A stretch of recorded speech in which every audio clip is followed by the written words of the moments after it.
Hello चार सभी का स्वागत है आपके अपने यूट्यूब चैनल कंबोसर पर। आयोग का सभी अच्छे होंगे और एग्जाम की तैयारी आप लोग काफी अच्छे से चल रही होगी। तो बात करें आपके राजनीति विज्ञान पॉलिटिकल साइंस के महत्वपूर्ण प्रश्नों की, तो इससे पहले देखो अभी तक हमने लघु जो आपके उत्तरीय प्रश्न है उसका पार्ट वन देख लिया है। ये आपका पार्ट सेकंड है, बट इससे पहले आप लोगों की एक वीडियो वैकल्पिक प्रश्न उत्तर की आ चुकी है। अभी तक लघु उत्तरीय जो प्रश्न है आपके उसका एक पार्ट आ चुका है, उसके बाद फिर आपका वैकल्पिक का पार्ट आया है, फिर उसके बाद नेक्स्ट ये जो आपका थर्ड वीडियो है आपकी राजनीतिक विज्ञान के जो महत्वपूर्ण प्रश्न की सीरीज चल रही है उसके उसमें लघु का पार्ट सेकंड है। ठीक है, ये मैंने आपको स्टार्टिंग में उस वीडियो में बताया था कि आपकी ये एक कंप्लीट पीडीएफ है जिसमें हमने आपके लघु, दीर्घ और आपके अति लघु प्रश्न इसी एक पीडीएफ में कवर कर रखे हैं। तो टोटल 3 पार्ट में आएंगी। तो एक पार्ट आपका लघु पार्ट 1 बन गया, दूसरा आपका लघु पार्ट 2 बन गया और तीसरे नंबर पे आपकी दीर्घ करके एक वीडियो आ जाएगी। ठीक है, तो दीर्घ की वीडियो लास्ट में आएगी। अब इसके बाद आपका देखो वैकल्पिक के बाद एक नेक्स्ट जो वीडियो आएगी वो आ जाएगी दीर्घ उत्तरीय प्रश्न की। ठीक है, अभी तक देखो आपकी आ चुकी है कौन कौन सी। तो एक आपके लघु का पार्ट आ गया, फिर वैकल्पिक का आ गया, ये थर्ड नंबर में आपका लघु। इसके बाद आपकी 2 वीडियो बची हैं, एक बची आपकी दीर्घ उत्तरीय प्रश्न का वीडियो, ठीक है, लॉन्ग वीडियो, और एक आपकी निश्चित उत्तरीय प्रश्न। तो जिन बच्चों ने तक नहीं देखी वीडियो प्रीवियस, तो लिंक आपको डिस्क्रिप्शन में ऊपर आई बटन पर या फिर वीडियो के लास्ट में प्लेलिस्ट में आपको देखने को मिल जाएंगी। तो ये जो बच्चे ये पीडीएफ लेना चाहते हैं, अर्ली एक्सेस करना चाहते हैं, क्वेश्चंस को अच्छे से तैयारी करना चाहते हैं, पीडीएफ से पढ़ना चाहते हैं, तो पीडीएफ कैसे ले सकते हैं वो मैं आपको बता देता हूँ। उसके बाद फिर हम आगे इंपॉर्टेंट क्वेश्चन स्टार्ट करेंगे। देखो पीडीएफ लेने के लिए सिंपली आपने गूगल में चले जाना है, सर्च कर लेना है कंबोसर। सबसे फर्स्ट नंबर पर आपको हमारी ऑफिशियल वेबसाइट देखने को मिल जाएगी। इस वेबसाइट पर क्लिक करते ही नेक्स्ट आप होम पेज पे आ जाएंगे और थोड़ा सा नीचे स्लाइड करेंगे, आपको ऑप्शन मिल जाएगा टॉप 30 क्वेश्चन का।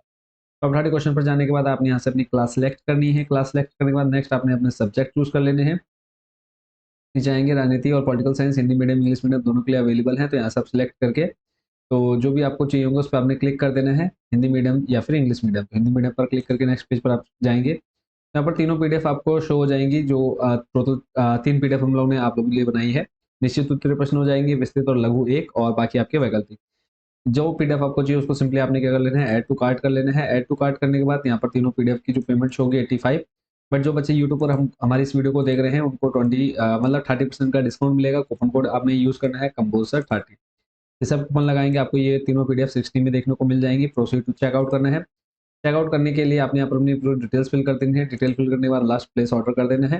टिक करने के बाद और जैसे आपका पेमेंट कंफर्म हो जाएगा आपको डाउनलोड का ऑप्शन मिल जाएगा। अब बात करें जो बच्चे ये पूरी प्रोसेस नहीं करना चाहते, सिंपली आप हमें इस व्हाट्सएप नंबर पर मैसेज करेंगे। इस व्हाट्सएप नंबर पर मैसेज करके आपको जिस भी सब्जेक्ट की जो भी पीडीएफ चाहिए होगी आप हमको बताएंगे, हम आपको क्यूआर कोड प्रोवाइड करा देंगे। आप उस क्यूआर कोड पर पेमेंट करके डायरेक्ट पीडीएफ अपने व्हाट्सएप नंबर पर ले सकते हैं। आई होप बच्चों पूरी प्रोसेस आप अच्छे समझ होंगे। वापस लेके चलता हूँ आपको इंपॉर्टेंट क्वेश्चंस पर। और कोई डाउट, कोई क्वेश्चन आपको समझ में नहीं आ रहा है, कुछ भी आपको पूछना हो आप हमें कमेंट बॉक्स में पूछ सकते हैं। तो पहला क्वेश्चन बच्चों आपकी स्क्रीन पर है और जितने क्वेश्चन इसमें आप देखेंगे सारे आपके मोस्ट इंपोर्टेंट है, तो किसी भी क्वेश्चन को आपने छोड़ना नहीं है। अब जो बच्चे पीडीएफ परचेस कर रहे हैं उनके लिए थोड़ा इजी हो जाएगा पढ़ना, बाकी जो नहीं परचेस कर रहे हैं आप लोग वीडियो रोक करके आंसर पढ़ सकते हैं जिस क्वेश्चन का आंसर आपको नहीं आता होगा। तो इसमें आप फर्स्ट क्वेश्चन देख रहे हैं कि 1992 के पृथ्वी, लास्ट क्वेश्चन एक बार चेक, हाँ ठीक है यही क्वेश्चन रहने वाला है। नेक्स्ट जो है 1992 के पृथ्वी सम्मेलन पर एक टिप्पणी लिखी है। रियो पृथ्वी सम्मेलन 1992 की उपलब्धियों का वर्णन कीजिए। फर्स्ट क्वेश्चन आपका ये हो गया। उसका नेक्स्ट क्वेश्चन पर लेके चलता हूँ। सारे आपके जितने भी इंपॉर्टेंट क्वेश्चन है वो आपने कंटिन्यू देखते चल रहे हैं। नेक्स्ट क्वेश्चन जो आपके सामने है इसमें कहा है पर्यावरण के मुद्दे पर निम्नलिखित प्रश्नों का उत्तर दीजिए। ये आप देख पा रहे हैं प्रश्न 2010, 13, 18, 16 में पूछा गया है। तो ये आपने यहाँ पर कंप्लीटली देख लेना है, सभी का आंसर का करके दे रखे हैं। उसका नेक्स्ट क्वेश्चन पे लेके चलता हूँ। अब यहाँ पे देखो आपके अति लघु भी आपको देखने को मिलेंगे। जैसे मैंने आपको कहा कि एक कंप्लीट पीडीएफ बनाई है हमने, अलग अलग टॉपिक वाइज नहीं बनाई है। सिर्फ आपके निश्चित उत्तर प्रश्न की एक अलग पीडीएफ है, बहुविकल्पीय प्रश्न की एक अलग पीडीएफ, बाकी जो आपके अति लघु, लघु और दीर्घ है उनकी एक ही पीडीएफ है। तो इसलिए हम टोटल इनको 3 पार्ट में ला रहे हैं। तो आपके इससे पहले एक पार्ट आ चुका है, ठीक है, इस पीडीएफ में से ये आपका सेकंड पार्ट है। इसके बाद एक पार्ट आपका जो कि दीर्घ के रूप में आएगा। वैश्वीकरण का अर्थ क्या है ये आपने बताना है या डेफिनेशन देनी है। उसका नेक्स्ट है वैश्वीकरण में प्रौद्योगिकी का क्या योगदान है, ये आपने बताना है। वैश्वीकरण का कारण संक्षेप में दीजिए। फिर उसके बाद वैश्वीकरण ने भारत को कैसे प्रभावित किया और भारत कैसे वैश्वीकरण को प्रभावित कर रहा है। 2014-22 में आया प्रश्न, तो इसका ये कंप्लीट सॉल्यूशन जो आप यहाँ पे देख पा रहे हैं। नेक्स्ट अगला और इम्पोर्टेंट जो प्रश्न है वो है वैश्वीकरण के राजनीतिक, आर्थिक एवं सांस्कृतिक प्रभावों का वर्णन कीजिए। तो यहाँ पे आपने कंप्लीट इसका आंसर देख लेना है। लॉन्ग क्वेश्चन आपको ये देखने को मिल रहा है। उसका नेक्स्ट है क्या आप इस तर्क से सहमत है कि वैश्वीकरण से सांस्कृतिक विभिन्नता बढ़ रही है, विवेचना कीजिए। तो ये भी आपका लॉन्ग में रहेगा।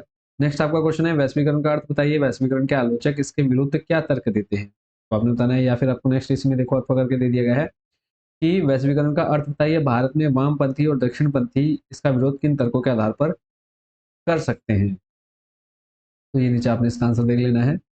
उसका बाद अगला क्वेश्चन है, 1956 के राज्य पुनर्गठन अधिनियम के आधार पर कितने राज्य और केंद्र शासित प्रदेश बनाए गए थे? प्रश्न आप देख सकते हैं बच्चों, ये आपका 2015 में आया है, फिर 18 में, फिर 20 में, 22 में और 23 में। लगातार ये प्रश्न आपका पूछा जा रहा है एग्जाम में, तो अच्छे से तैयार कर लेना है। फिर नेक्स्ट है, किन 4 देशी रियासतों का भारतीय संघ में विलय अन्यों की तुलना में अधिक कठिन साबित हुआ? तो ये थे आपके जूनागढ़, हैदराबाद, कश्मीर और मणिपुर। फिर है, भारत विभाजन के क्या परिणाम हुए? भारत विभाजन के 2 परिणाम लिखिए। इस प्रश्न को देख लेना है। फिर नेक्स्ट, राज्य पुनर्गठन आयोग 1953 का काम क्या था? इसकी प्रमुख सिफारिश क्या थी? या फिर इस क्वेश्चन को थोड़ा सा घुमा करके दे देंगे कि केंद्र सरकार ने राज्य पुनर्गठन आयोग किस वर्ष गठित किया? कमीशन अपनी रिपोर्ट में क्या सिफारिश की? तो इसको आपने देख लेना है। नेक्स्ट है आपका, नए राष्ट्र स्वतंत्र भारत 1947 के समक्ष कौन सी प्रमुख चुनौतियां थी? एक आपने ये देख लेना है। इसी को देखो घुमा करके दे दिया कि अगस्त 1947 में नव स्वतंत्र भारत के सम्मुख कौन सी 3 प्रमुख चुनौतियां थी, ये आपने यहाँ से इसको बताना है। ठीक है, यहाँ पे आपका इसका पूरा डिटेल में आंसर दिया गया है, इसको आपने अच्छे से पढ़ लेना है। ठीक है, नेक्स्ट क्वेश्चन देख लेते हैं। नेक्स्ट क्वेश्चन पे चलते हैं बच्चों। इसमें है, भारत का वह कौन सा राज्य है जहां पर सर्वप्रथम सार्वभौम वयस्क मताधिकार को अपनवाकर चुनाव करवाए गए थे? तो इसको आपने देखना है। नेक्स्ट आपका रहने वाला इंपॉर्टेंट क्वेश्चन अगला है, इंदिरा गांधी ने कांग्रेस प्रणाली को पुनर्स्थापित किया लेकिन कांग्रेस प्रणाली की प्रकृति को बदल दिया, स्पष्ट कीजिए। तो उसको आपने देख लेना है। अगला प्रश्न है, एकल पार्टी प्रभुत्व की प्रणाली का भारतीय राजनीति पर पड़ने वाले प्रभाव का मूल्यांकन कीजिए। इसको आपने देख लेना है। उसका नेक्स्ट आपका जो क्वेश्चन रहने वाला है उस पर चलते हैं कि हरित क्रांति पर एक संक्षिप्त टिप्पणी लिखिए। हरित क्रांति क्या थी, इससे क्या लाभ हुआ, ये आपने देख लेना है। उसका नेक्स्ट आपका क्वेश्चन रहने वाला जो इंपॉर्टेंट वो है, आजादी के समय विकास के सवाल पर प्रमुख मतभेद क्या थे? पूरे डिटेल में आंसर दिए गए हैं, सभी क्वेश्चंस के आंसर को आपने अच्छे पढ़ लेना है। और बाकी जो बच्चे पीडीएफ परचेस कर रहे हैं आप इनको अच्छे से पढ़ लीजिएगा एक बार, सभी क्वेश्चंस को जितने भी हैं। और बाकी जिन्होंने नहीं परचेस किया आप लोग स्क्रीनशॉट लेकर के या फिर वीडियो को रोक करके इन सभी आंसर्स को एक बार अच्छे से कर लेंगे तैयार। अगला प्रश्न है आपका, टिकाऊ विकास किसे कहते हैं, उसे किस प्रकार से प्राप्त किया जा सकता है? या फिर टिकाऊ विकास किसे कहते हैं? पर्यावरण के मुद्दे पर भारतीय दृष्टिकोण पर प्रकाश डालिए। ये आपने पढ़ लेना है। उसका नेक्स्ट आपका अगला प्रश्न रहने वाला है कि भारत की परमाणु नीति पर संक्षिप्त टिप्पणी लिखिए। प्रश्न आप देख सकते हैं 10, 11, 13, 14, 16, 19, 23 लगातार आपका पूछा जा चुका है। उसके बाद अगला प्रश्न है, कारगिल की लड़ाई के कारणों का उल्लेख कीजिए। तो हमें देखना है। फिर है, कारगिल की लड़ाई के कारणों का उल्लेख कीजिए, कारगिल संघर्ष के कारण को स्पष्ट कीजिए। तो ये जितने क्वेश्चन आपने देखे इन सभी को आपने अच्छे से प्रिपेयर कर लेना है। बाकी के जो बच्चों बचे हुए क्वेश्चन है उसको हम नेक्स्ट पार्ट में देखेंगे। ठीक है, और इसके बाद आपका जो वीडियो आनी है उसमें मैं आपको बता दूं कि ये जो है हमारा लघु का पार्ट सेकंड हो गया, लघु पार्ट 1 आ गया है। इसके अलावा हमारे वैकल्पिक जो महत्वपूर्ण प्रश्न है वो हो चुके हैं।